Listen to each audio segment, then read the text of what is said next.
aja dari yang gratisan gitu. Ini mungkin dipencet itunya presentationnya biar lebih besar lagi.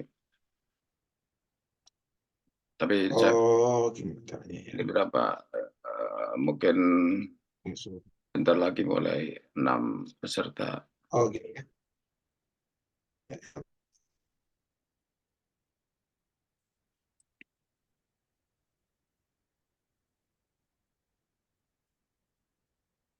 Siap. Siap. Kita mulai. Minum dulu.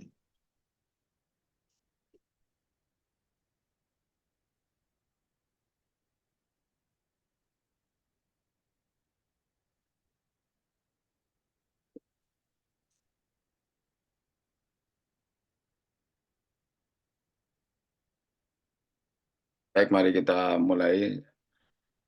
A'udzubillahiminasyaitonirrajim. Bismillahirrahmanirrahim. Alhamdulillahirabbil alamin. Wassalatu wassalamu ala asrafil anbiya'i wal mursalin wa ala alihi washabihi ajmain. Amma ba'du. Bapak-bapak semuanya yang dirahmati Allah, Assalamualaikum warahmatullahi wabarakatuh. Waalaikumsalam warahmatullahi. Alhamdulillah kita semua dapat berjumpa kembali dalam pengajian Halaqah Lentera pagi ini dalam keadaan sehat walafiat.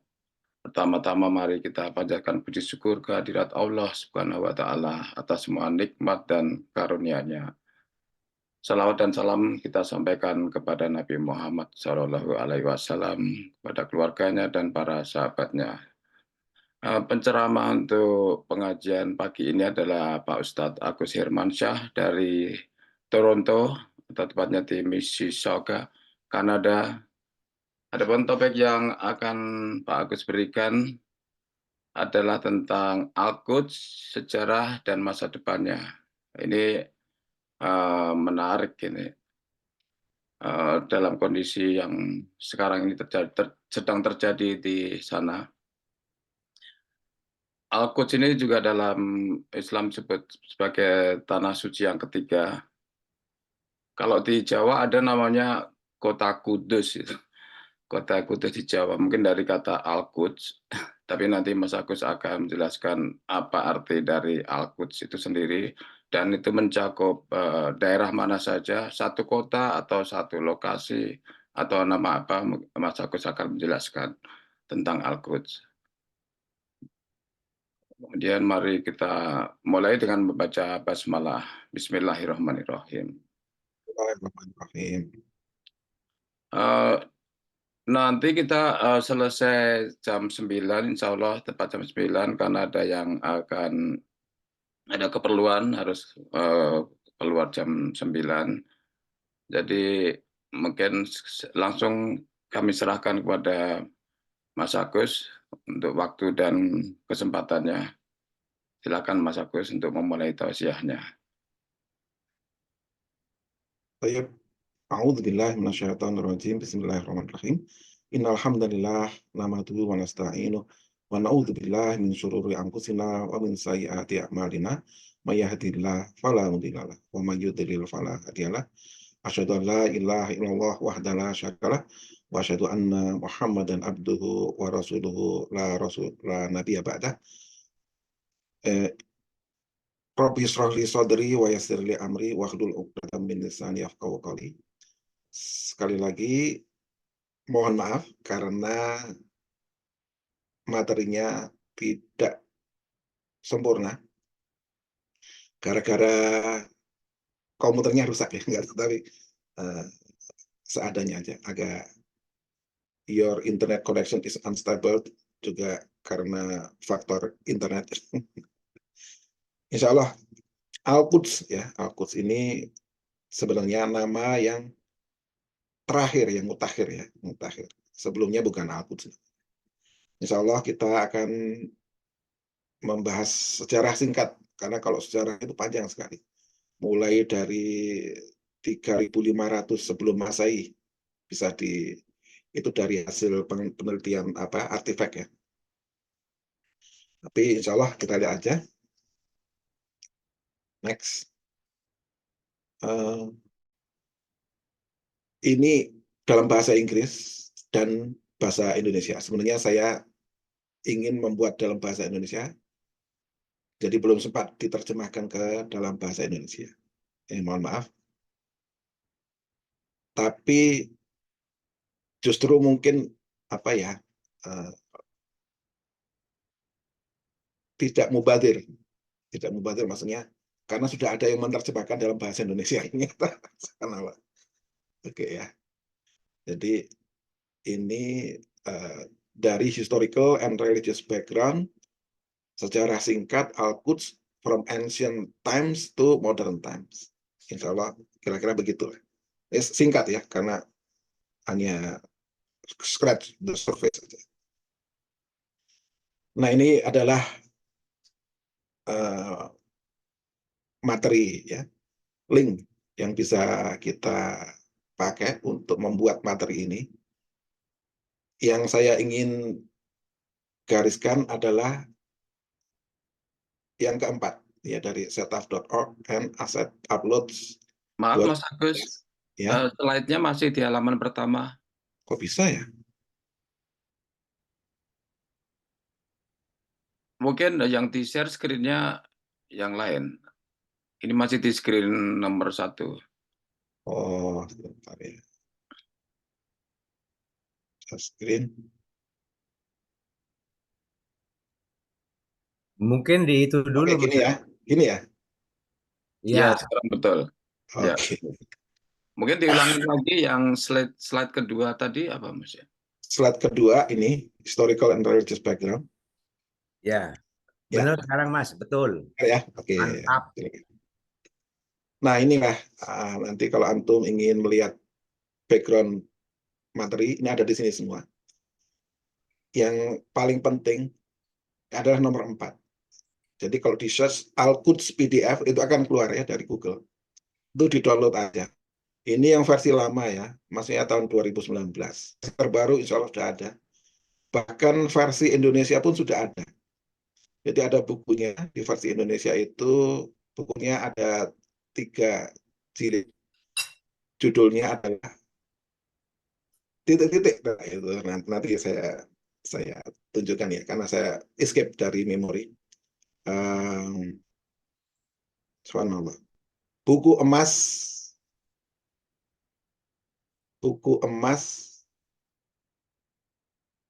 Al-Quds, kira-kira begitu. Al-Quds itu kalau di Indonesia kan apa itu? Oke, nanti kita lihat aja ya. Intinya tentang Palestina, tentang Masjid Al-Aqsa, tentang Al-Qudus itu tadi sendiri ya. Termasuk jenang Kudus. Asli dari Kudus itu. Ya, kira-kira begitu. Nah, yang menarik Al-Quds itu sebenarnya kalau yang kita lihat di map Al-Quds itu akan keluarnya Palestina di sana. Palestina. Nah, Palestina ini kan tanah yang penuh berkah yang selalu diperbutkan sepanjang masa. Sepanjang masa sejak zaman sekitar 3000 sebelum Masehi, minus 3000 ya, minus 3000. Minus 2000 itu dikuasai oleh Kanaan dan seterusnya. Nanti kita lihat. Nah, pertanyaan milik siapa sih tanah ini? Itu akan menjadi rebutan. Makanya untuk lebih mengenal tentang tanah Palestina itu, kita akan melihat sejarahnya ya, origin aslinya itu kayak apa sih? Kenapa nama aslinya itu Baitul Maqdis gitu? Dari mana Baitul Maqdis itu? Kemudian apa nama-nama dan arti-artinya derivatif dari Baitul Maqdis? Yang tadinya Baitul Maqdis itu menjadi apa? Ini kemudian kepentingan apa? Apa keutamaan? Apa signifikans dari Baitul Maqdis itu? Ternyata Baitul Maqdis itu tidak hanya capital of Palestine, tapi juga ternyata kalau kita lihat di sirah itu termasuk ketiga tanah haram Ya, nanti ada hadisnya kita lihat. Nah, yang menarik ini ada yang terakhir ini. Lebih dari 1000 tahun itu aman sebenarnya. Al-Quds ini daerah Palestina itu aman. Kenapa? Karena yang mengontrol adalah kaum muslimin, kaum mukminin. Arab Palestinian yang mengatur ya. Nanti kita akan lihat di sejarahnya. Kecuali ada dua occasion di mana nggak aman. Nah, kita akan menginjak apa sih artinya. Baitul Maqdis itu yang nama pertama. Al-Quds nama kedua. Ursalim, Jebus, Aelia, macam-macam ya namanya. Holy Land. Itu artinya lain-lain tergantung pada siapa. Different meaning to different people. Karena nama itu simbolik dengan Judaism, Christianity, sama Islam. Sehingga penting atau mengandung arti bagi paling tidak separuh dari world population. Jadi, semuanya, hampir semua separuh lebih populasi Islam sendiri berapa?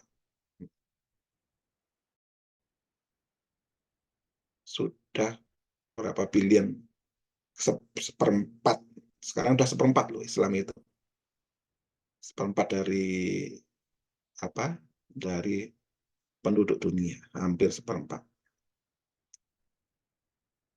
Nah, yang menarik nanti kita lihat di Al-Quran, bahkan di Al-Quran ya, bagi Yahudi itu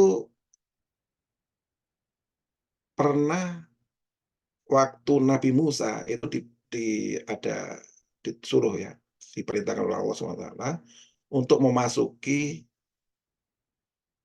tanah suci itu. Al-Ard Muqaddasah, the promised land yang mereka nanti akan lihat tidak hanya di kitab mereka, tidak hanya juga di Bible, tapi juga di Al-Quran juga ada. Gitu. Jadi akhirnya itu semuanya itu kembali ke Nabi Ibrahim, di mana Nabi Ibrahim lah yang pertama kali disuruh oleh Allah untuk memasuki tanah suci itu. Gitu. Nanti kita akan lihat ini yang Nabi Ibrahim itu sekitar berapa ya? 2000 ya, 2000 sebelum Masehi. Minus 2000 tahun. Tahun minus 2000. Untuk Kristiani, orang-orang Kristen itu signifikan karena dianggap Yesus itu lahir di sana. Di sana dia yang dibunuh, ya, disalib, diangkat kembali, dianggap sebagai holiest place of worship ada di sana, gitu, di tanah suci, Baitul Al-Muqaddis. Nah, bagi Muslim, waduh ini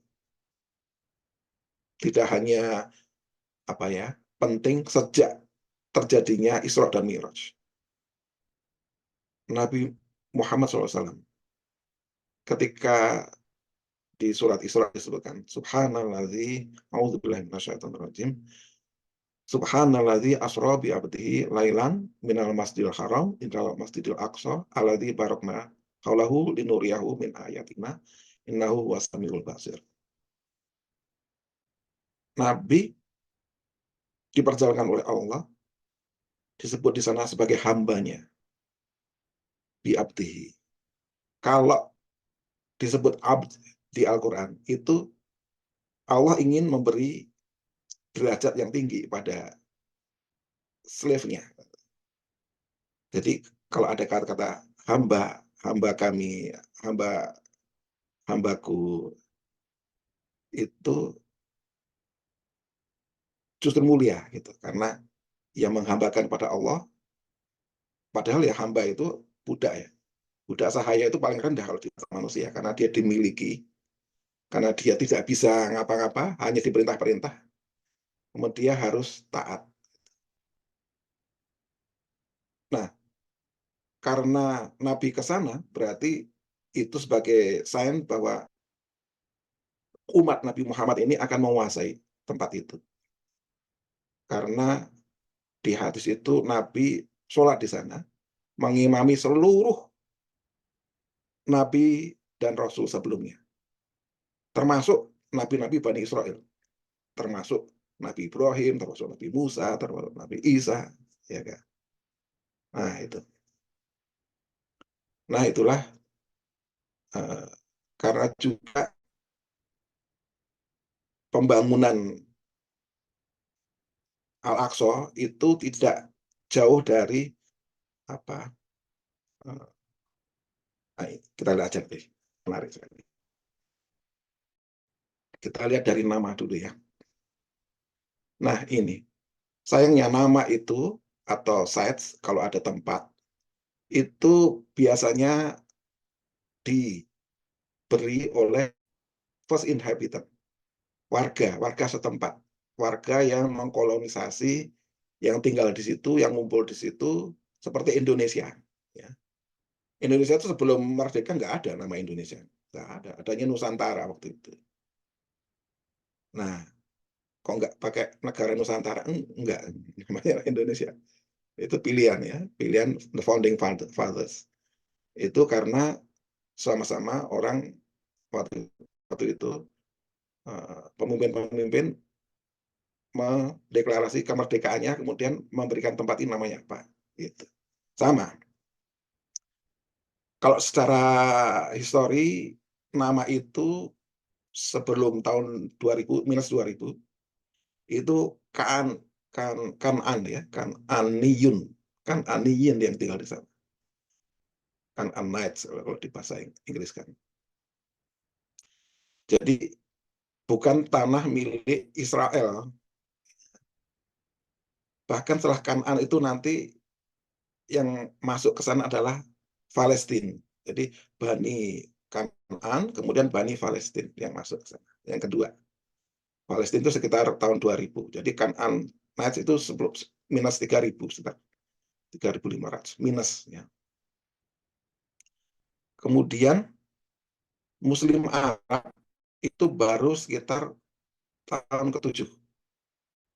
Yang terakhir begitu. Terakhir lah yang masuk ke sana.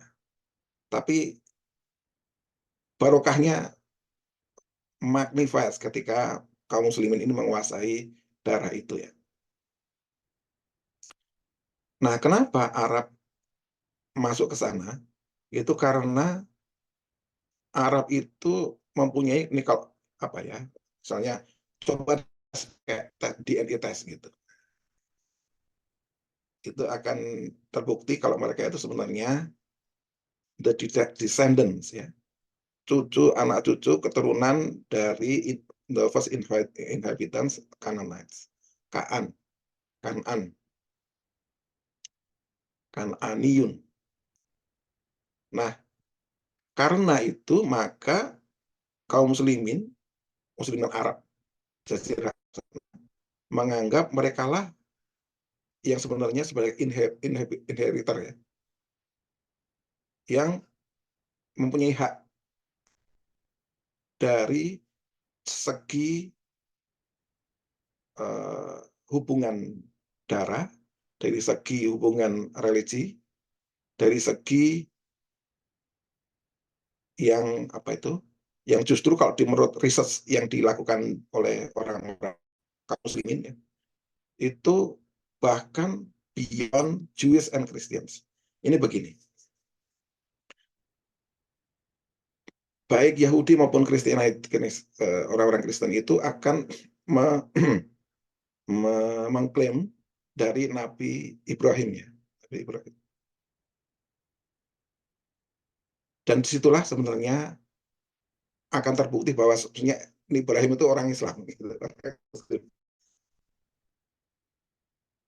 Dan apa bukti-bukti mereka dari Injil maupun Taurat itu akan terbantahkan dengan Al-Quran. Nama pertama yang keluar yang populer itu Yerusalem ya. Yerusalem itu dari Ursalim. Nah, ini dari Semitic, bahasa Arab dan bahasa Ibrani, dua itu. Semitic language. Ursalim, ya, Yerusalem jadi. Artinya City of Peace. Kota yang penuh kedamaian. Uru atau Yuru, founded by, yang diprakarsai, yang atau City of, ya, kotanya, titik-titik. Gitu. Salim itu whole, complete. Nah, itu nama yang diberikan pertama kali oleh orang-orang di Kanaan. Nama apa itu istilahnya sembahan, namanya Amoret deity. Amoret inilah yang aslinya kalau di penelitian itu sebagai the original inhabitant of the land of Canaan. Nanti kita akan lihat di mana sih lokasinya gitu. Karena Kanaan ini lokasinya sangat strategis sekali. Di antara dua benua, ya, benua Eropa dan Asia, di antara dua lautan, dan merupakan jantung hati ya, jantung hati atau apa, tempat yang di Middle East sana, di jantungnya Middle East. Nah, ini kalau kita lihat dari referensi Bible, dari referensi apa itu sejarah penemuan tablet di sana ada. Kalau di Indonesia itu bukti bahwa di sana ada kerajaan itu karena ada prasasti. Prasasti ditemukan, oh ini namanya prasasti apa? Sama di sana juga yang jadi patokan ditemukannya tablet. Di situ ada tulisan surat dari chief yang ada di Kanaan kepada Pharaoh Fir'aun Egypt. Nah, kita akan ketahuan bahwa saat itu daerah itu dikuasai oleh Mesir, oleh Egypt ya, Mesir. Nah, tuh. Kemudian sama di Bible namanya juga disebutkan di sana. Dan yakni sebelum mereka Bani Israel itu datang, Bani Israel itu datang. Itu referensi di Joshua 10:1, 3, 5, Judge 1, 7, 21. Itu ada disebutkan di sana referensinya nama Yerusalem, itu Ursalim.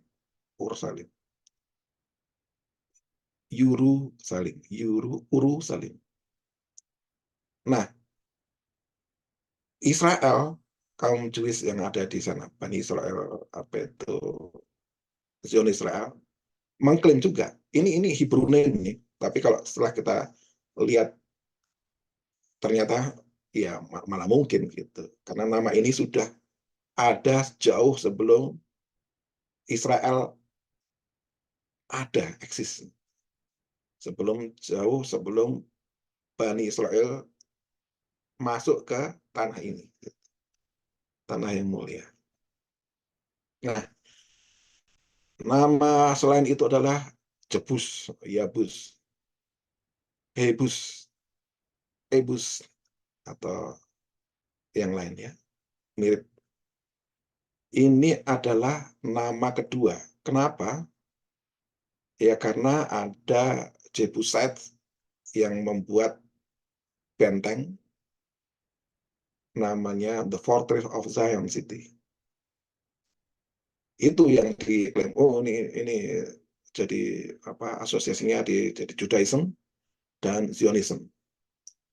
Tapi kalau kita lihat dari bahasa daerah, itu sebenarnya dari bahasa Kanaan. Karena namanya itu berarti hill atau heights atau apa itu ya Golan Heights ya, seperti semacam itulah Golan Heights itu namanya head atau hill atau apa gunung gitu ya karena ada dataran tinggi di situ. Jadi Jebus atau Yabus itu artinya dataran tinggi. Nah, kalau bahasa bangsa Arab, terutama di Makkah, Baitul Maqdis itu sudah lama, sudah apa tuh intinya maksudnya Baitul Maqdis itu City of Alia. Kenapa kok Alia? Ya karena yang ngasih nama waktu itu raja ya, raja atau kaisar Roman gitu. Tempatnya di mana? Yerusalem. Gitu. Itu sudah populer saat itu di masa jahiliyah. Nah, adapun kata-kata Baitul Maqdis itu yang banyak dijumpai di referensi kaum muslimin itu adalah hadis.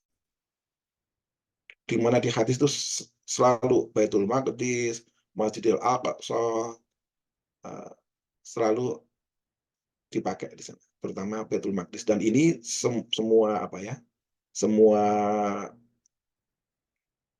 daerah Islam termasuk di Indonesia dimanapun komunitas Islam mayoritas di sana itu selalu refer itu namanya tempatnya nama Baitul Maqdis. Tetapi akhir-akhir ini bagi orang di sana namanya Al-Quds ya. Nah itu aja kenapa. Nah itu kita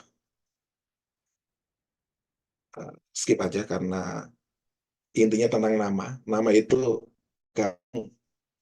siapa yang menguasai dan apa keinginan atau kebutuhan atau maksud-maksud politis, religius, ekonomi, kekuasaan politik dan sebagainya ada di situ. Ekonomi ada di situ. Nah, kalau di Al-Quran disebutkan tentang pertama kali, kapan sih pertama kali kata bait. Bait itu artinya rumah ya. Rumah itu pertama kali keluar itu disebutkan di Al-Quran tentang saat diberdirikannya Ka'bah. Jadi tempat yang pertama kali diberdirikan atau masjid itu adalah di Bakkah. Ya, Bakkah ini nama kuno dari Makkah. Makkah ini baru terakhir. Jadi Al-Quran mengkip namanya dulu Bakkah. Bak dan mim itu satu sama-sama di bibir, M dan B. Bakkah, Makkah. Awal bait di Bakkah. Dan ada yang bilang di Makkah, tapi sebenarnya kalau di bacaan Al-Quran yang benar Bakkah. Di Bakkah.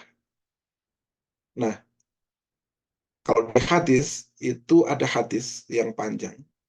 Ya, ini ketika seorang sahabat Abu Dzar Al-Ghifari bertanya kepada beliau, mana tempat yang masjid pertama kali dibangun? Maka dijawab beliau, Masjid Al-Haram. Kemudian yang kedua, Masjid Al-Aqsa. Al-Aqsa itu artinya masjid yang jauh. Dan disebut Baitul Maqdis waktu itu. Nah, kemudian ditanya juga, ada berapa lama antara pembangunan dua masjid itu? 40 tahun. Hadis ini panjang ya, dan kalau kita lihat di sunnah.com itu tentang Aqsa gitu aja akan keluar semua hadis-hadisnya. Hadis ini panjang karena di situ disebutkan setelah itu beliau menyebutkan antara lain sungguh bumi ini adalah milik Allah dan dijadikan masjid bagi seluruh umat muslim. Jadi dimanapun kalian berada, sholatlah di situ. Dan ada yang hadis menarik tentang Nabi, doanya Nabi Sulaiman tentang tempat ini, Masjid Al-Aqsa ini, di mana sekarang disebut Al-Quds. Nah, kalau dilihat dari mufasir, Baitul Haram ini yang mendirikan itu adalah Nabi Adam dengan bantuan malaikat. Jadi konon malaikat, karena di situ disebut Baitul Atiq yang wudi alinnas. Jadi bukan manusia yang apa itu yang aktif di situ, tidak hanya dibikinkan untuk manusia gitu. Dan malaikat yang membawa apa itu membuat fondasinya gitu. Dan konon besarnya itu cukup hanya untuk Nabi Adam, seperti apanya itu sajadahnya sajadahnya Nabi Adam. Jadi Nabi Adam itu besar sekali. Jadi kalau beliau masuk Ka'bah itu cukup gitu, cukup untuk sholat di situ. Paling banter dengan istrinya, karena istrinya itu bersama beliau, cukup untuk berdua sholat di situ, untuk melindungi dari apa, dari elemen di apa ya, termasuk binatang-binatang, karena waktu itu hijau ya di situ ya, hijau penuh dengan tumbuh-tumbuhan yang akhirnya jadi apa, jadi minyak bumi ya sekarang ini. 40 tahun. Nah, kalau dilihat di ayat-ayat yang lain, maka Nabi Ibrahim lah yang membangun kembali, rebuild ya, dari fondasinya. Jadi fondasinya sudah ada. Dan sama antara fondasi Baitul Haram dengan fondasi Baitul Maqdis itu 40 tahun gitu. Jadi Nabi Ibrahim itu juga adil ya. Dengan istrinya Hajar dan anaknya Ismail dibangunlah rebuild Baitul Haram. Kemudian dengan Sarah dan anaknya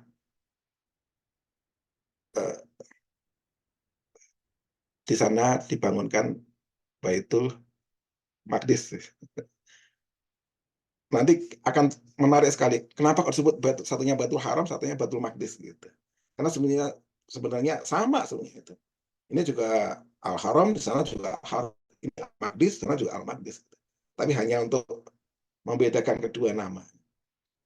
Nah, jadi sebenarnya kalau dilihat dari sejarah itu literatur Islam lah yang paling unggul, karena dari awal disebut namanya Baitul Maqdis, disebut di Al-Quran itu. Nah, itulah kenapa namanya yang satu Baitul Haram, satunya Baitul Muqaddas. The Sacred House sama The Holy House. Mirip-mirip ya, hanya untuk membedakan dua haram. Ada satu lagi haram Madinah itu Baitun Nabi, Bait An-Nabi, Bait An-Nabi, Bait Al-Haram, Bait Al-Muqaddas. Nah, itulah. Sekarang jadi mudeng ya, kenapa kok disebut Al-Aqsa. Nah, kalau pertarungan klaim dari tiga agama itu dilihat akan berujung pada Nabi Ibrahim. Karena Nabi Ibrahim inilah yang pertama kali diklaim telah migrasi dari tempat asalnya di beliau di daerah Irak sana, Babilonia, di mana dia diusir sana dan punya problem dengan apa itu raja di sana. Dia harus, jadi intinya Nabi Ibrahim, Nabi Musa, Nabi Muhammad itu semuanya pada migrasi ya, termasuk kita kali migrasi dari Indonesia ke sini. Untuk apa? Untuk berdakwah, untuk berdakwah. Nah, tapi kaum Yahudi mengklaim tidak hanya Nabi Ibrahim, tapi Nabi Musa, ketika bahkan mengutip dari Al-Quran juga. Itu loh buktinya Al-Quran, the Promised Land. Gitu. Nanti kita akan lihat. Tapi dari Torah sendiri itu dari Mismah, Kidusin 14 ayat 4, kira-kira gitu. Nah, itu adalah, tapi anehnya kaum Yahudi itu, oh ini hanya untuk apa itu keturunan dari Ishak ya. Ishak, Ishak itu istri kedua dari Ibrahim, atau ya, atau istri pertama dari Ibrahim. Ishak, Ishak dan Ismail. Ismail diberikan apa, sudah dibangunkan Ka'bah di Makkah. Ishak dibangunkan, nah ini menurut mereka gitu,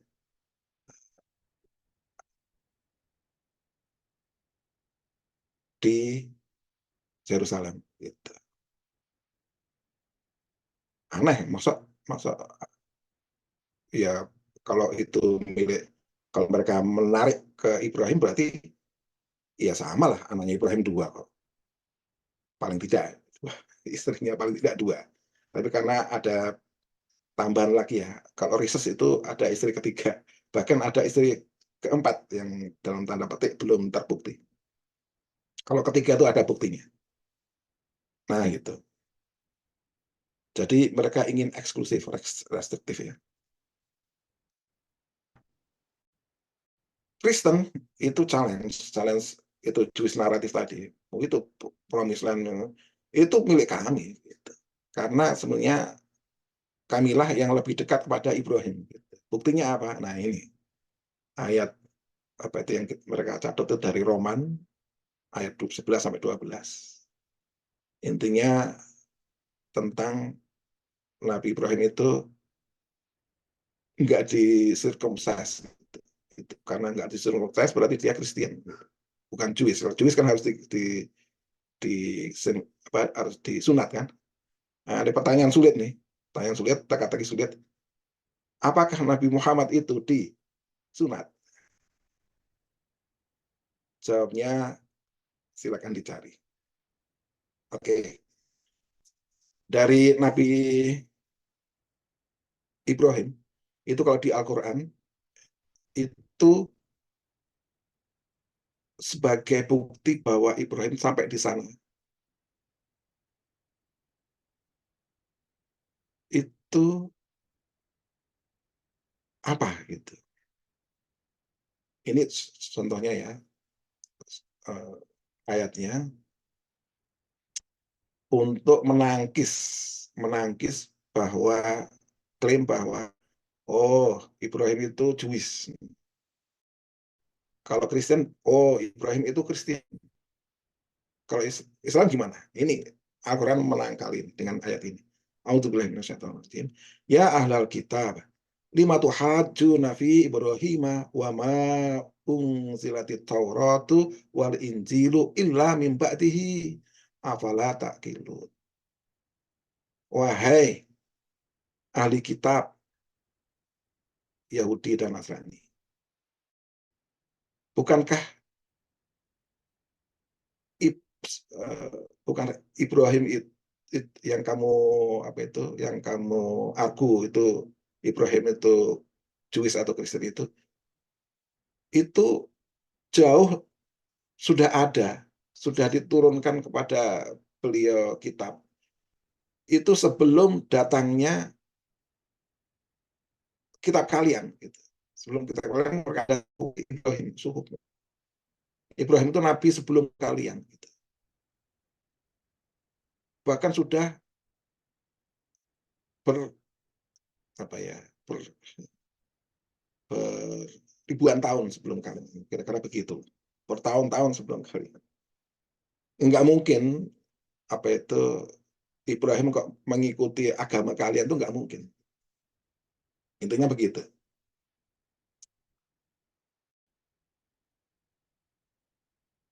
Kalau di apa itu yang mirip dengan ini ada di Al-Baqarah. Orang Jews bilang laisatil yahudu ala syai'. Sama.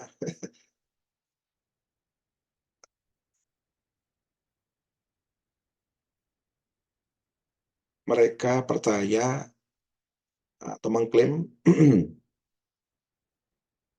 dengan statement-statement yang enggak masuk akal. Masa sih Nabi Adam itu Jewish, Nabi Adam. Nah, kalau Islam yang benar, karena Islam itu konsepnya agama itu hanya satu. agama itu satu, yaitu Islam. Inna dina indallahil Islam, jelas.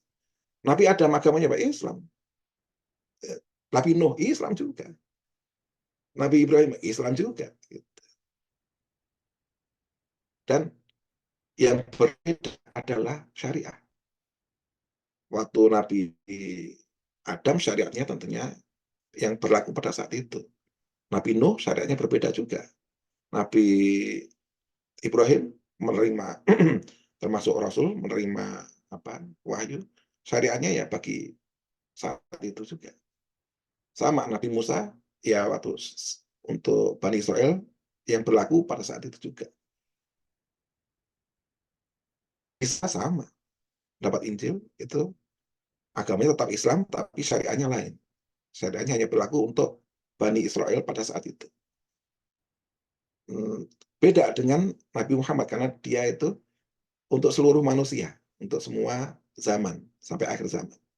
Jadi syariatnya juga lain, syariatnya adalah syariah Islamiyah sekarang ada yang berdasarkan Al-Quran dan Sunnah dan sebagainya.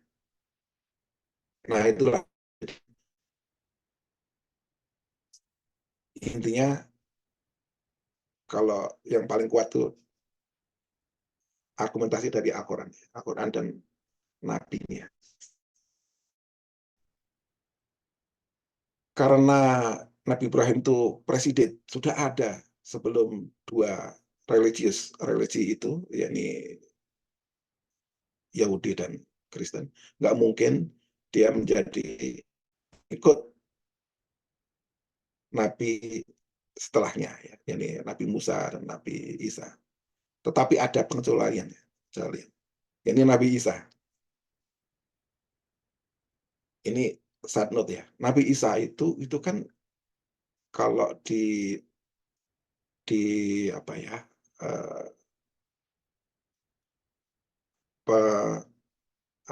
keimanan Sunni, kepercayaan Sunni Muslim itu nanti akan kembali dunia, dan mereka juga sebenarnya sudah diprophesize di kitab-kitab mereka, baik di Taurat maupun di Injil. Mereka akan mendapatkan the Messiah. Tapi mereka beda antara Yahudi dan Nasrani. Kalau Yahudi itu the false Messiah. Nabi Isa itu the false Messiah. Makanya mereka mencari kembali sampai ke Yasrib untuk apa? Mereka hope itu sebagai their Messiah, Nabi Muhammad. Tapi bagi mereka false lagi karena bukan dari Bani Israel.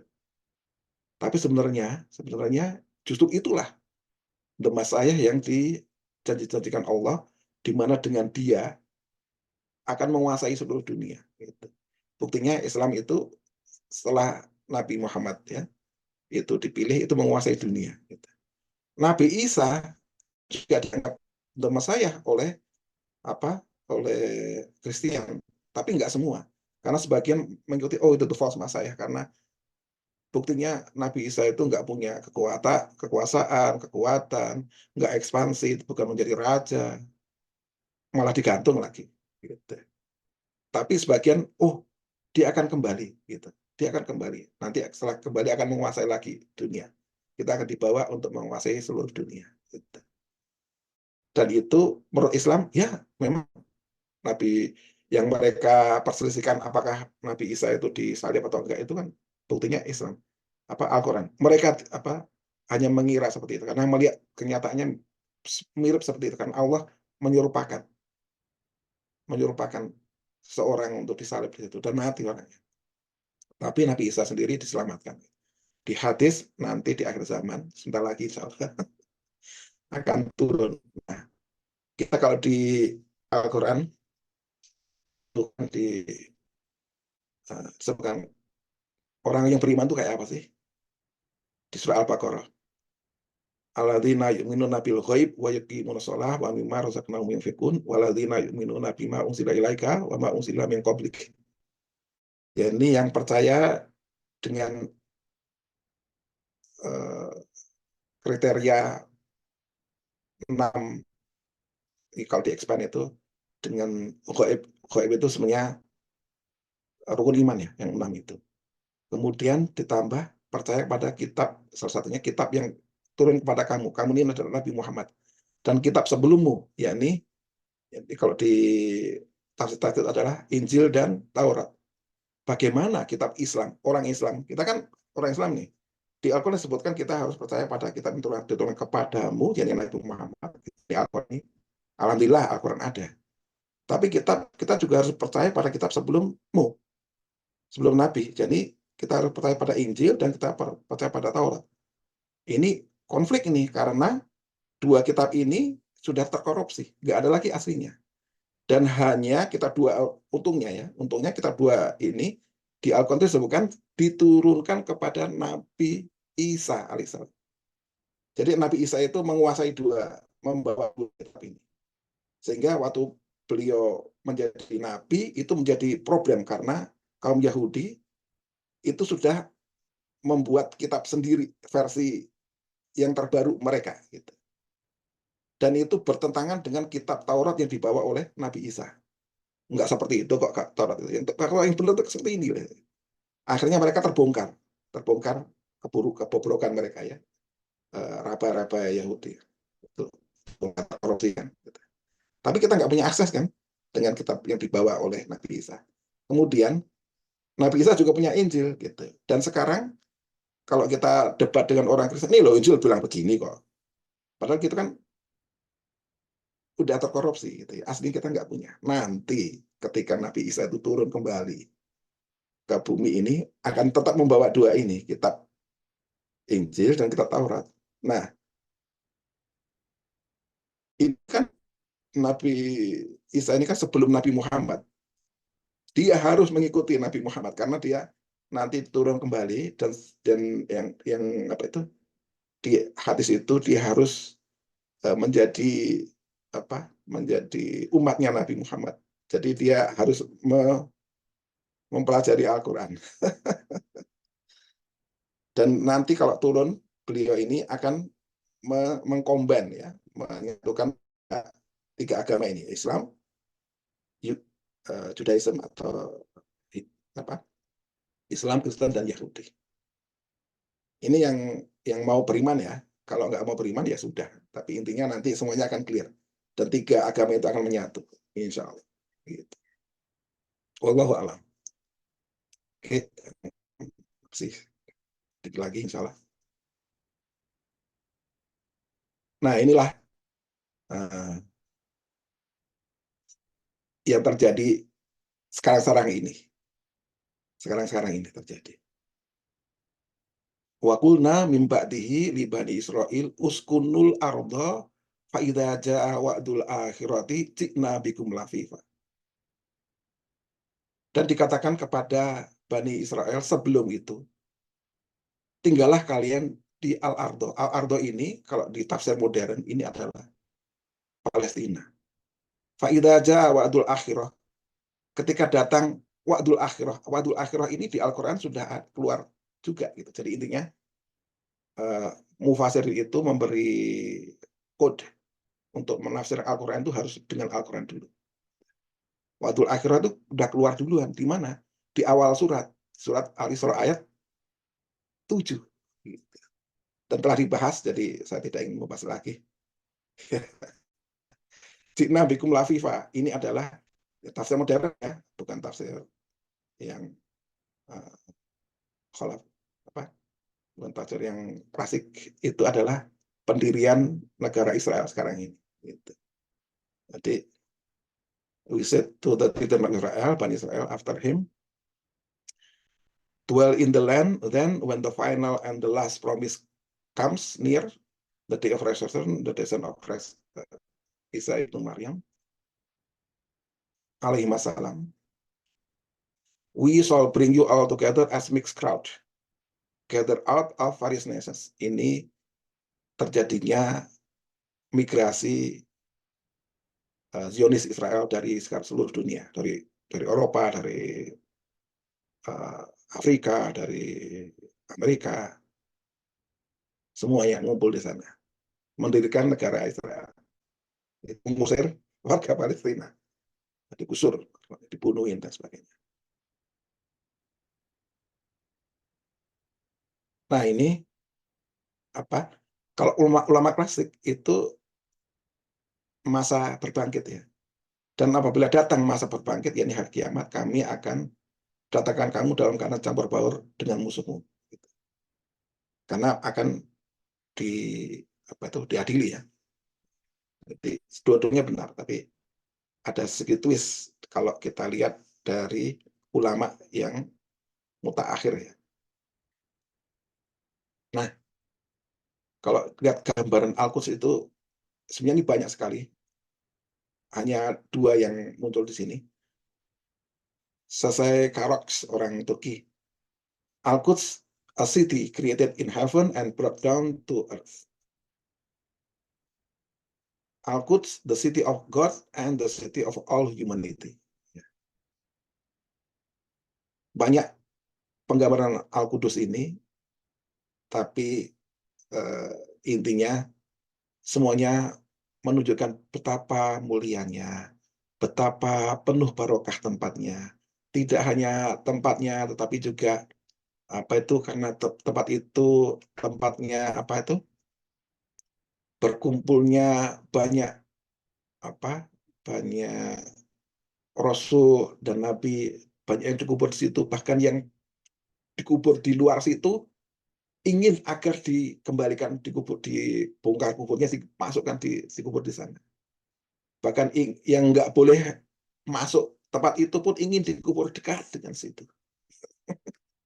Hanya selemparan batu istilahnya. Nah, ketika Palestina ingin merdeka waktu itu di tahun 40-an, itu yang pro Palestina merdeka itu yang warna hijau ini, termasuk Indonesia. Indonesia, Afrika, sebagian, karena tempatnya di sana itu, yang titik hitam sana itu. Makanya kalau kita lihat itu kan seperti jembatan dari Afrika dan Eropa dan Asia, gitu. Kecuali Amerika dan Australia karena jauh, dan dua-duanya tidak setuju. Dan sebagian negara Eropa yang ada di daerah UK dan sekitarnya, Prancis dan sebagainya. Oke. Nah, 8.30 insya Allah segera.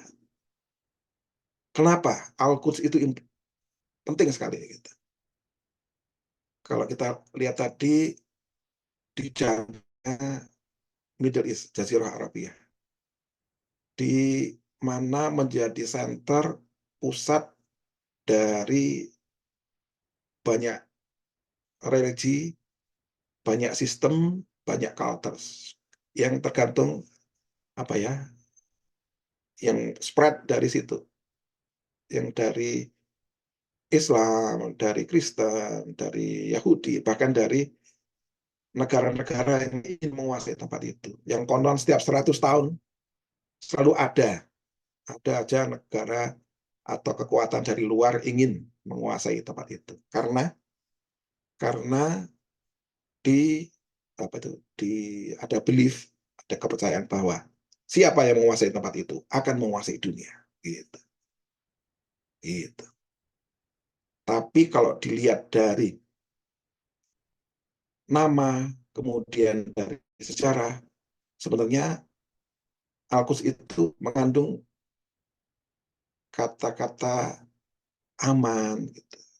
Di sana ada mutual respect, saling menghargai, ada saling pengertian, lita arohu, ya, orang-orang saling toleransi gitu. Ada peaceful coexistence lah di situ. Dan itu hampir mayoritas. Jadi kalau dilihat dari timeline, insya Allah nanti akan lihat bahwa tempat itu tuh relatif aman gitu. Hanya nggak aman ketika dikuasai oleh orang-orang yang tidak bertanggung jawab, kira-kira gitu. Nah, kemudian Al-Quds itu penting karena menjadi cradle of civilizations, menjadi teacher of history of humanity. Dari masa para nabi, kemudian para raja, semuanya spread Semua sistem dari situ, dari Al-Quds. Al-Quds juga penting karena disebut-sebut dalam 3 buku kitab ya. Dari Taurat, dari Injil, dari Al-Quran. Simbol City of Three Main Beliefs, Muslim, kaum Muslimin, kaum Kristen, kaum Yahudi. Sebenarnya presentasi ini tujuannya kali ini agar kita lebih lebih mengenal Holy City itu, Al-Quds itu. Sehingga kalau kita tahu sejarah itu kita akan menjadi senang gitu. Oh, gitu toh sejarahnya. Kemudian untuk itu kita harus belajar banyak tentang Nabi Ibrahim ya. Karena ini figur yang sangat penting sekali yang diklaim oleh 3 agama itu tadi. Kemudian secara teologi ini banyak orang penelitian dari orang Kristen pun menyangkal orang Yahudi, terutama Zionis yang sekarang tentang Israel. Mereka orang Zionis Israel itu mengklaim exclusivity. Ini Yerusalem, this is ours. Tadinya, ya kalau dilihat sejarah itu, tadinya yang mereka klaim itu the wall is ours.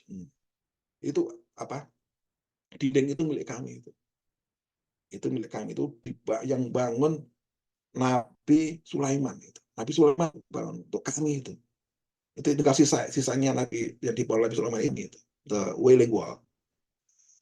Lama-lama akhirnya the city is ours. Lama-lama seluruh negara itu ours. Kalau dilihat gitu, everything is ours gitu. Tapi kalau di challenge ternyata nggak bisa seperti itu. It is yours, it is ours as much as yours gitu. Sama, itu juga milik kami. Gitu. Sama, sebagaimana itu milik kalian, itu juga milik kami. Sama-sama milik. Kita punya hak kepemilikan di situ. Gitu. Itu dari Kristen ya. Nanti akan kalau dilihat sendiri ya. Nah, nama Alia cepat ya. Itu karena emperornya namanya Publius Aelius Hadrianus menguasai di sana Roman Empire, makanya dinamai Aelia Capitolina, Capital of Aelia. Padahal itu ya nama deity ya,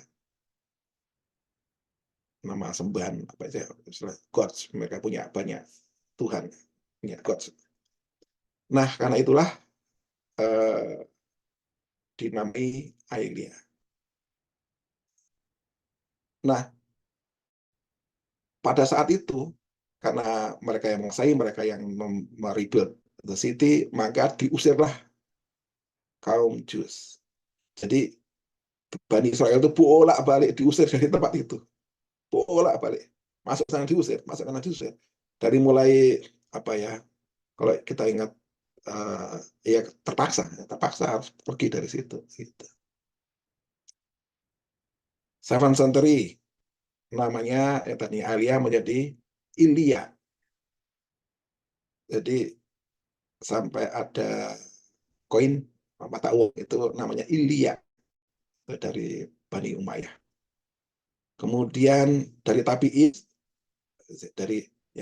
dari masa Nabi, masa sahabat, Tabi'in itu sudah jangan pakai Aelia. Itu kan nama Roman, nama orang kafir yang ngasih. Kita kembali saja kepada nama Islam yang paling awal, yakni Baitul Maqdis. Nah, gitu. Umayyah Ibn Salih ini alim ulama pada saat itu bilang, do not Madinah Yasrib, nor Baitul Maqdis Aelia. Ya, karena asosiasinya. Ini yang ngasih nama Madinah itu Nabi loh. Baitul Maqdis itu ngasih nama itu Allah loh. Gitu. Itu. Nah, namanya jadi Al-Quds nih, mulai dari Al-Ma'mun. Al-Quds, ya, khalifah. Jadi waktu dikuasai oleh khalifah apa itu, jadi kekhalifahan itu masa-masa khalifah. Ini setelah khalifah Rasyidin itu kan ada Bani Umayyah, Bani apa Fatimiyah, Ottoman Empire, itu salah satunya ini Khalifah Al-Ma'mun. Mengembalikan namanya menjadi Al-Quds. Nah, ini yang jadi apa itu? Di mana-mana dipakai di sana, sejarah sana, Al-Quds namanya. Sedangkan kita kaum muslimin namanya tetap Baitul Maqdis karena di referensi kita adalah hadis. Al-Quran dan hadis. Baitul Maqdis itu.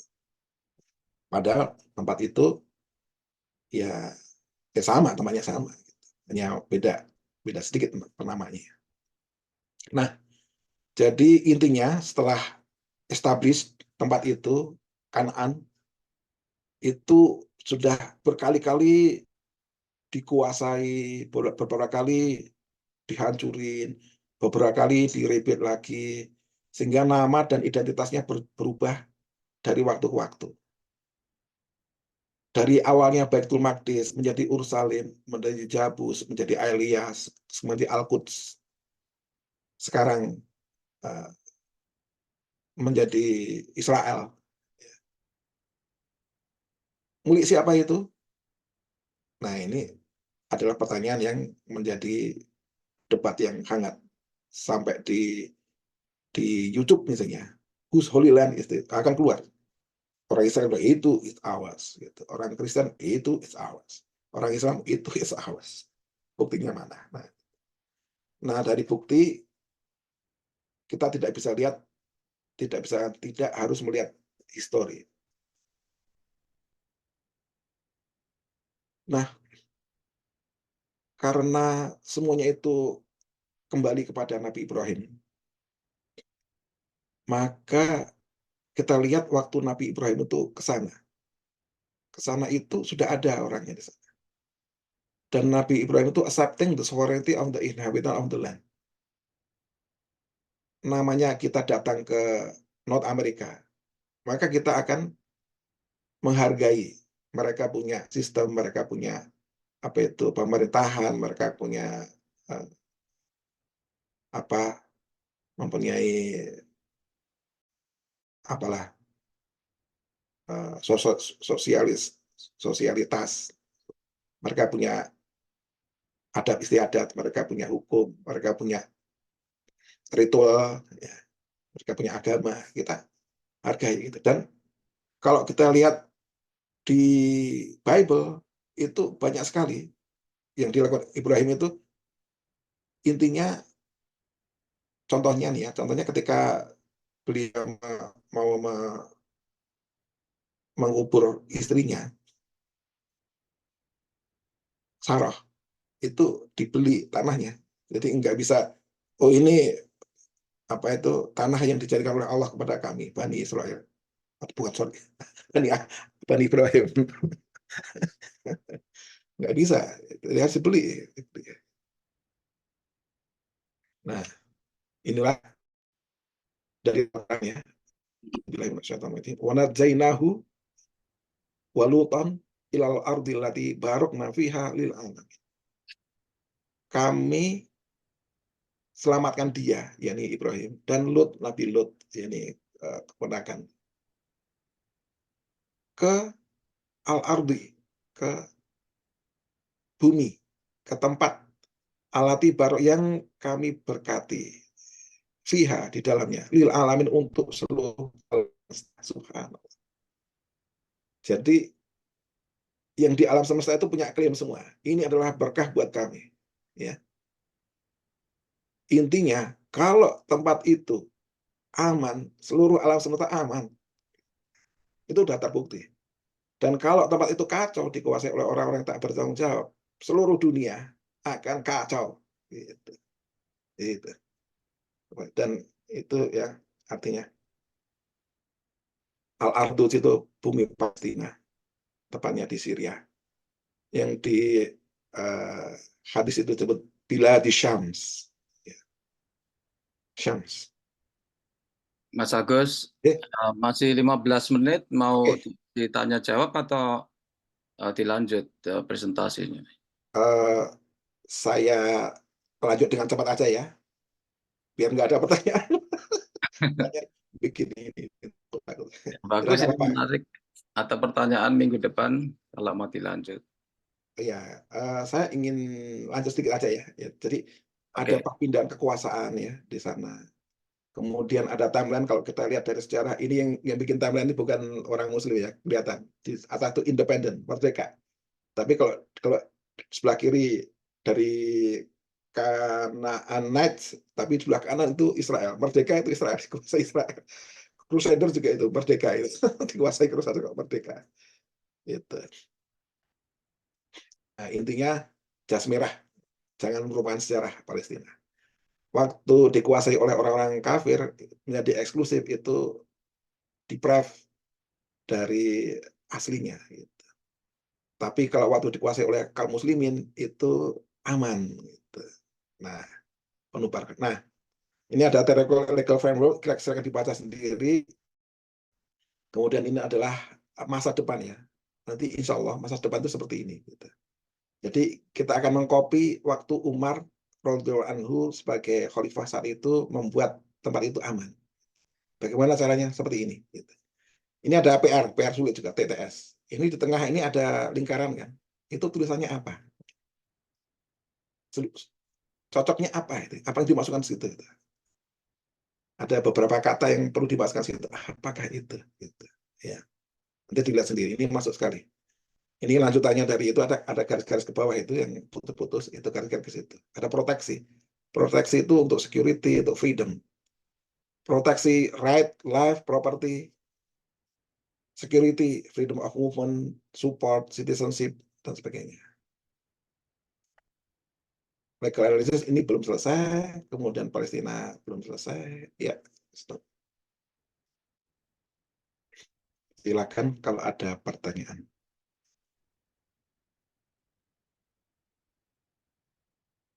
Ada pertanyaan nggak? Oh, kamu nggak ada.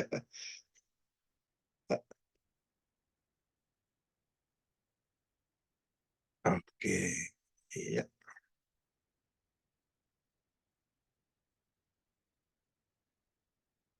Oh, nggak dengar ya? Sudah ngantuk semuanya. Nggak ada pertanyaan, Mas, tapi keren sekali penjabarannya. Sangat insightful banget. Oh ya, terima kasih Mas Agus. Tadi saya sudah ngomong tapi tadi masih mute. Saya ulangin lagi. Terima kasih atas tausiahnya. Ya, Tadi alhamdulillah. sudah disampaikan oleh Mas Agus Firmansyah, banyak sekali informasinya, jadi agak sulit juga bagi saya untuk menyerap, tapi ada beberapa yang dapat kami simpulkan. Antara lain tadi disampaikan sejarah dan nama-nama dari kota Yerusalem atau Baitul Maqdis atau Al-Quds, ternyata banyak sekali nama-namanya sesuai dengan siapa saat itu yang berkuasa. Kemudian juga disampaikan bahwa masjid Al-Aqsa termasuk itu adalah masjid kedua yang dibangun oleh Nabi Ibrahim setelah Ka'bah. Kemudian Al-Quds juga merupakan kota suci atau City of Peace bagi ketiga agama, mayoritas agama di dunia, Islam, Kristen maupun Yahudi. Dan di sana terjadi koeksisten dan seharusnya ada saling respect satu sama lain, tapi karena keadaan seperti sekarang ini jadi kurang terjadi hal-hal tersebut, misalkan respect berkurang, koeksisten juga berkurang. Jadi tadi juga disampaikan yang akan datang atau di masa depan kira-kira seperti apa, itu masih PR, atau Mas Agus Firmansyah mau menyampaikan lagi untuk yang berikutnya, bisa koordinasi dengan Pak Iskandar nanti. Kemudian kita punya 10 menit waktu waktu untuk pertanyaan. Memang yang pernah ke sana antara lain waktu itu Pak Bowo dan saya sendiri pernah ke Yerusalem atau Al-Quds dan juga ziarah ke makam-makam Nabi di sana, Nabi Ibrahim, Nabi Musa, juga ke tempat di mana dulu Nabi Isa atau pengantinnya disalib. Itu bayangan saya waktu itu seperti zaman dulu, tapi ternyata sekarang semuanya sudah dalam gedung, jadi yang dulu perbukitan sekarang sudah di dalam gedung. Dan emang waktu di sana itu kita terasa bless gitu, sangat senang, batin kita merasa happy di sana dan bisa melihat dengan sendiri, merasakan sendiri kira-kira zaman dulu seperti apa waktu zaman nabi-nabi. Jadi mungkin itu yang bisa disampaikan. Kalau ada pertanyaan bisa langsung disampaikan kepada Mas Agus. Terima kasih. Ya, silakan kalau ada sedikit, masih ada sedikit waktu. Assalamualaikum. Jadi, salam. Terima kasih Mas Agus atas atas ulasan Al-Qudnya. Mau tanya ini, ada dua yang ingin saya tanyakan. Yang satu adalah tadi menyebutkan bahwa Al-Qud itu termasuk tanah haram ya. Itu ada nggak nasnya atau dalilnya? Terus kemudian yang kedua itu tentang tadi juga menyampaikan nanti waktu Nabi Isa kembali atau turun itu nanti akan mengcombine antara ajaran Torah terus kemudian ajaran Nabi Isa dengan Nabi Muhammad di combine. Itu juga apakah ada dalil atau nasnya gitu. Itu saja, terima kasih. Ya, kalau kita ingin dalil bahwa itu adalah the Holy Land gitu ya. Itu dalilnya ada di surah Isra ayat 1. Subhanalladzi asra bi abdihi lailan minal masjidil haram ilal masjidil aqsa allati barakna lahu linuriyahu min ayatina. Itu yang pertama. Jadi dalilnya sebenarnya ada surah Al-Isra. Kemudian ada beberapa lagi dalil. Misalnya ini di surat Al-Isra ayat 7, di surat apalagi ini surat Ali Imran di surat Al-Anbiya, di surat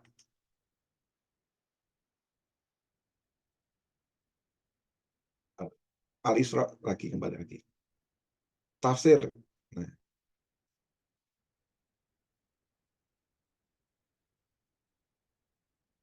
intinya tanah, ya. Tanah itu berharga atau enggak. Tanah itu tanah al-haram atau bukan, itu terserah Allah. Ya.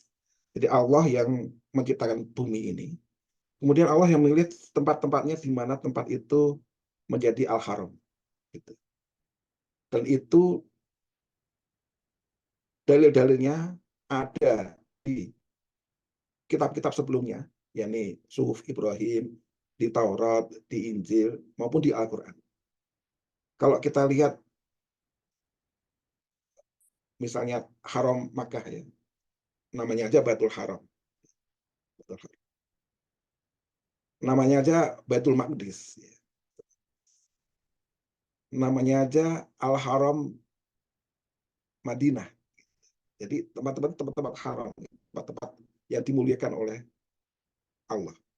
Itu dasarnya. Dan di Al-Haram itu berarti tempat itu penuh berkah. Di mana-mana, di Al-Quran, di hadis, dasarnya. Seperti Ka'bah itu sendiri bangunan yang penuh berkah. Seperti hujan. Hujan itu juga mubarokan, penuh berkah. Ketika hujan itu turun menghujani Ka'bah yang penuh berkah, dia akan melebar, muncrat di satu pojokan. Di sana ada talang. Itu mengeluarkan air yang penuh berkah dari bangunan yang penuh berkah, dengan air yang penuh berkah di tempat yang penuh berkah, sehingga orang berebutan sana untuk kecipratan, untuk mandi, untuk wudhu, minum, dan sebagainya. Sama tempat Baitul Haram yang Al-Quds ya, itu penuh berkah. Tidak hanya karena nabi-nabi lahir di situ, banyak sekali. Kemudian tanahnya subur, the Fertile Crescent, di mana Jazirah Arab yang menjadi gersang, menjadi gurun, tempat situ masih subur, sehingga kalau Bani Palestina itu sampai migrasi ke situ, ketemu dengan Bani Kan'an, karena mereka ini pada dasarnya farmers gitu ya. Seperti yang ke arah Madinah, tempat-tempat yang subur di sisa-sisa Jazirah Arab ya, termasuk di Syam. Kemudian itu yang dasarnya. Kemudian yang berikutnya, yang apa tadi? Yang kedua saya lupa ya. Yang kedua ini tentang apa tadi waktu Pak Mas Agus menyampaikan bahwa waktu Nabi Isa nanti turun nanti akan menggabungkan antara Torah terus kemudian Injil sama Al-Quran itu. Ya. Coba ya.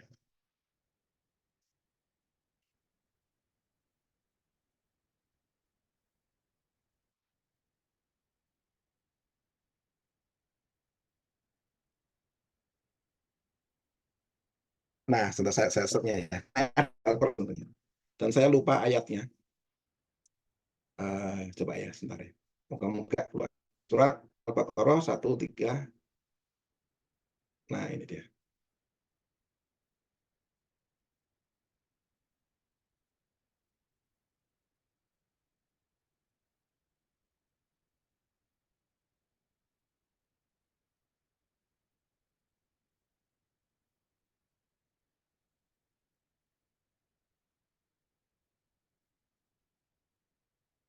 Nah, begini.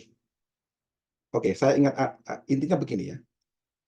Dan kami berikan kepada dia Injil dan Taurat dan Az-Zikr. Ya. Ini Ali Imran 48. Ali Imran 48. Coba kita lihat. Ali Imran. Ayat 48. Bismillah. 48. Nah, ini. Nah, wa yu'allimuhu, dan kami berikan pengetahuan pada dia Alkitab, yakni Injil, ya, wa hikmah, dan al-hikmah namanya, wa Taurat, dan Taurat dan Injil. Dan Allah will teach him, coba lihat ya. Ini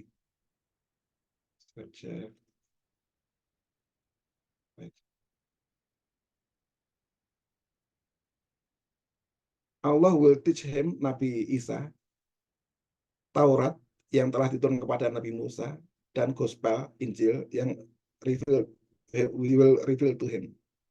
Ya. Jadi Allah, He will teach him, Nabi Isa, the book of the wisdom, the Torah, Musa, the Injil. Nah, di sini ada the wisdom ya, ada wisdom di sini, ada al-hikmah. Wa yu'allimul kitab, Alkitab, Al-Hikmah, wa Taurat dan Injil. Alkitab dan Hikmah, Alkitab ini kitab apa? Gitu. Padahal di situ ada Taurat, ada Injil, ada Hikmah. Tapi Alkitab ini apa? Gitu. Ini menurut salah satu mufassir, Alkitab ini Al-Quran ini. Yu'alimu itu fi'il mudhari ya, untuk masa depan. Dia akan teach,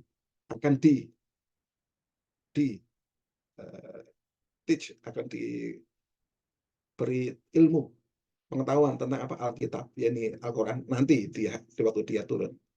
Dan hikmah, wisdom sama. Kemudian At-Taurat, ada At-Taurat sini, dan Injil. Nah, inilah yang jadikan apa dalil bahwa nanti kebenaran itu akan terbukti ketika beliau turun membawa Taurat dan Injil. Gitu. Dan sama seperti hadis Nabi, kalau ada Musa itu datang hadir masih hidup pada saat aku diutus, maka tidak dia harus datang kepadaku sebagai pengikutku seperti kalian. Jadi nanti waktu beliau turun ke minaret yang ada di Damaskus tadi, menara putih di masjid sana, waktu kaum muslimin mau sholat subuh, datang ke sana, mereka karena kejadian itu sangat ajaib sekali ya. Jadi, wah ini malaikat membawa turun. Siapakah? Gerakan pasti ini adalah Isa bin Maryam. Karena wajahnya, rambutnya, semuanya itu deskripsinya lengkap sekali di hadis. Dan dia disuruh menjadi imam, tapi dia nggak mau. Karena, saya bukan imam sih, imamnya kalian. Imam kalian, yaitu waktu itu yang dianggap sebagai Imam Mahdi, ya. Imam Mahdi yang jadi imam. Saya makmum.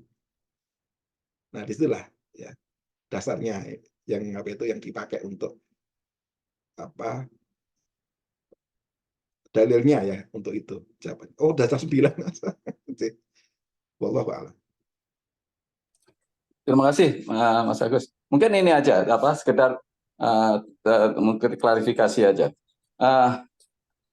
Mungkin ada perbedaan ini ya, mungkin pemahaman saya, mungkin khususnya saya pribadi tentang istilah haram itu. Karena kalau tidak salah, apa yang saya tahu itu bahwa kenapa Makkah dan Madinah itu haram, ada hadis yang menyatakan bahwa Rasulullah menyatakan bahwa mohon kepada Allah waktu dia setelah kemudian hijrah, bahwa Allah menjadikan karena haramnya Makkah itu karena adalah doanya Nabi Ibrahim. Jadi Makkah itu haram, itu doa Nabi Ibrahim. Terus kemudian Madinah itu haram karena juga doanya Nabi Muhammad.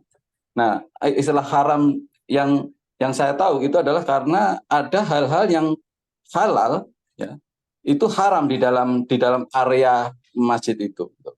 Jadi kalau dalam pemahaman yang saya baca, bahwa haram di sini adalah karena ada hal-hal yang boleh di luar wilayah itu diharamkan dalam kondisi tertentu. Nah, memang Al-Quds itu holy place, Baitul Muqaddas, ya, tanah suci, Holy Land. Sama seperti Makkah dan Madinah, dua-duanya juga Holy Land. Jadi dari yang dari situ bahwa tanah yang holy itu not necessarily haram, tapi tanah haram itu pasti holy. Karena kalau kita lihat dalam konteks pemahaman Islam kan al-haramain kan, dua tanah yang diharamkan karena memang ada kondisi-kondisi yang kita tidak boleh dalam lingkungan haram itu. Walaupun agak beda kalau di Madinah agak sedikit beda dengan Makkah. Saya lupa itu ya, tapi yang jelas kayak di Makkah misalkan kita nggak boleh, misalkan dalam kondisi ihram kita nggak boleh berburu, atau kita tidak boleh membunuh binatang, atau kita boleh mencabut tanaman atau menebang pohon misalkan. Nah, karena kita kalau di Madinah kan nggak ada ihram, state of ihram. Jadi itu mungkin itu yang saya pahami. Gitu. Mungkin Ya. ada sedikit perbedaan ini aja mungkin pemahaman. Walau Ya. alam. Jadi benar ya, itu benar. Dan keharaman itu selain pilihan Allah itu ada karena doa Nabi. Betul itu. Ingat ketika Nabi Ibrahim membangun kembali Masjidil Haram yang disebut di Al-Quran Al-Haram, maka itu memang dia Al-Haram di mana tidak boleh kan untuk setelah tahun ini orang kafir pun nggak boleh masuk ke sana. Dan tanah haram itu Makkah dan sekelilingnya, termasuk Arafah, termasuk Musdalifah, termasuk sekitar itu lah. Arafah, Musdalifah, Mina, Makkah, Masjidil Haram, Ka'bah, itu haram semua gitu. Dan keharamannya itu sangat tinggi sekali, paling tinggi adalah di Makkah. Dan itu terrefleksi dari hadis di mana sholat di sana itu 100.000 kali pahalanya dibandingkan dengan tempat yang lain. Apalagi waktu bulan haji. Bulan haji itu termasuk bulan haram, di mana ada sebelumnya ada bulan haram, di setelahnya ada bulan haram. Itu restriksinya sangat tinggi sekali. Nah, sama di haram Madinah, sama seperti itu. Haram Madinah itu sangat dihargai sekali, tapi dibandingkan dengan haram Makkah, berkurang keharamannya kan, restriksinya berkurang. Apalagi di haram Palestina, gitu, di Masjid Al-Aqsa. Kalau di Indonesia gimana? Masjid juga ada termasuk haram loh. Contohnya ada tulisan batas suci. Wah, batas suci. Di masjid nggak boleh macam-macam. Nari-nari itu nggak boleh, nyanyi-nyanyi nggak ada musik, nggak ada nggak boleh belanja, nggak boleh jualan, nggak boleh teriak-teriak di situ, nggak boleh bikin gaduh dan sebagainya. Jadi keharamannya itu, karena itu adalah Baitullah. Ketika masjid itu berdiri, itu menjadi salah satu dari rumah-rumah Allah. Ya. Innalladzina sungguhnya orang yang memakmurkan masjidullah, masjid-masjid Allah, itu adalah orang-orang yang beriman. Masjidullah. Jadi ketika masjid itu sudah berdiri, itu kepemilikan itu dipegang oleh Allah. Ini milik Allah. Ini. Ada jadi haram melakukan sesuatu di dalam situ. Gitu. Sama ketika sholat, takbiratul ikhram. Ikhram itu jadi haram juga. Haram apa? Nggak boleh lagi bicara. Takbir. Kalau bicara ya sholatnya batal. Gitu. Jadi keharamannya akan berkurang. Gitu. Dan betul itu ada karena doa Nabi. Di Al-Quds itu sejak doanya Nabi Ibrahim pertama. Nabi Ibrahim juga kan yang membangun masjid di sana. Masjid Al-Aqsa. Kemudian Nabi Sulaiman juga mendoakan. Barang siapa, ini hadisnya bagus sekali. Dia meminta doa 3, yang 3 itu barang siapa masuk beribadah, sholat di situ, ikhlas lillahi ta'ala, semoga diampuni dosa-dosanya seluruhnya. Dan Nabi mengkomentari, semoga doanya yang ketiga ini betul diijabahi oleh Allah. Karena doa pertama dan kedua telah diijabahi oleh Allah. Jadi apa? Al-Haram juga. Ketika Bani Israel disuruh masuk ke dalam sana, ke dalam Al-Quds itu, masuk itu gerbangnya aja, itu harus sujud. Ya. Udhul baba sujada wa qulu hittah. Dan katakanlah ampunilah.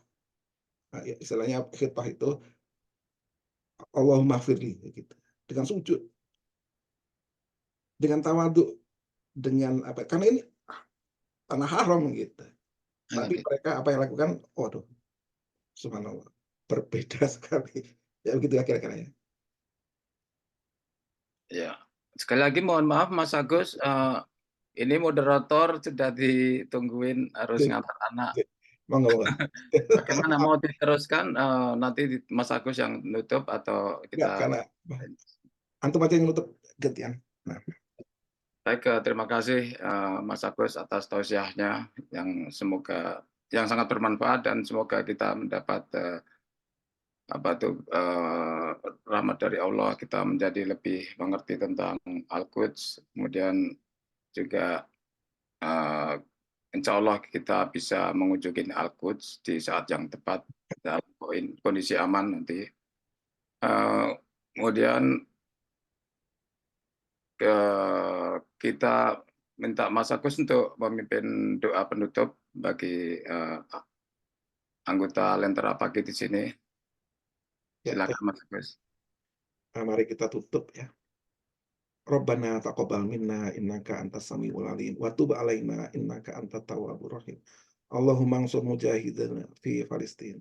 Rabbana atina fid dunya hasanah wa fil akhirati hasanah wa qina adzabannar. Amin. Subhana rabbika rabbil izzati amma yasifun wa salamun alal mursalin walhamdulillahi rabbil alamin. Subhanakallahumma wa bihamdik asyhadu an la ilaha illa anta astaghfiruka wa atubu ilaik. Wal 'asr innal insana lafi khusr illa alladziina aamanu wa 'amilus shalihaati wa tawassaw bil haqqi wa tawassaw bis sabr. Assalamualaikum warahmatullahi wabarakatuh. Terima kasih. Waalaikumsalam. Terima kasih. Terima kasih Mas Agus, terima kasih. Terima kasih semuanya. Terima kasih Pak Agus. Terima kasih semuanya.